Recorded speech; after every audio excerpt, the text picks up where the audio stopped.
Local boy Nani arrest. ఎందుకు arrest అయ్యాడో తెలుసా మీ అందరికీ? బెట్టింగ్ యాప్స్ ప్రమోట్ చేయడం ద్వారా చాలా రకాల కేసులు పెట్టి బొక్కలు వేశారు. అయితే పాయింట్ ఏంటంటే చాలామంది తనకు చెప్పారు కూడా బెట్టింగ్ యాప్స్ ప్రమోట్ చేయకు అని. ఎందుకంటే నీ వెనకాల నీ సబ్స్క్రైబర్ చాలామంది ఉన్నారు, నిన్ను నమ్ముకొని వచ్చారు. వాళ్ళు వచ్చినప్పుడు అలాంటి వారిని మోసం చేయడం అనేది పద్ధతి కాదు, అది కరెక్ట్ కాదు అని చాలామంది తనకు చెప్పడం జరిగిందంట. సో అది తను వినకుండా కూడా తను ప్రమోట్ చేయడం ద్వారా ఈరోజు అరెస్ట్ అయ్యాడు. ఈ లోకల్ బాయ్ నాని అరెస్ట్ పై కూడా నా అన్వేషణ కూడా ఒక వీడియో రిలీజ్ చేశాడు.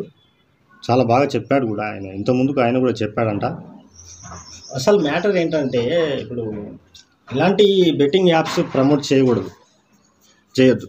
ఎవరైనా యూట్యూబర్స్ అందరికీ నేను కూడా యూట్యూబరే కాబట్టి నేను చెప్పేది ఏంటంటే, బెట్టింగ్ యాప్స్ అనేది ప్రమోట్ చేయొద్దు. అది అందులో అన్ని ఫేక్ బెట్టింగ్ యాప్స్ ఉంటాయి, కొన్ని ట్రస్టెడ్ ఉంటాయి. అయినా ఎందుకు మనకు అవన్నీ గొడవలు? మనం యూట్యూబ్లో డబ్బులు సంపాదించుకోవాలని వచ్చినప్పుడు దీంట్లోనే కష్టపడి మనం సొంతంగా డబ్బులు సంపాదించుకోవాలి. అంతేగాని బెట్టింగ్ యాప్స్లలో పోయి మనం ఇరుక్కోవద్దు, ఇబ్బంది పడద్దు. మనల్ని నమ్ముకొని మన టాలెంట్ తెలిసి మనకు ఇష్టపూర్వకంగా వాళ్ళు సబ్స్క్రైబ్ చేసుకున్న వాళ్ళని కూడా మనం మోసం చేయొద్దు. అదైతే చాలా తప్పు. మనకి ఎందుకు పోయి ఇవన్నీ గొల్లాలి? హ్యాపీగా వీడియోస్ చేసుకుంటే ఎంజాయ్ చేయాలి, వచ్చిన డబ్బులతో సంతోషపడాలి. చాలు, ఎక్కువ ఆశపడద్దు మనిషి కదా. మనము ఇప్పుడు చాలామంది తెలియని వాళ్ళు ఉంటారు. మనం యూట్యూబర్స్ అందరూ గమనించాల్సింది ఏంటంటే, ఫేక్ యాప్స్ని ఎప్పుడు కూడా ప్రమోట్ చేయొద్దు.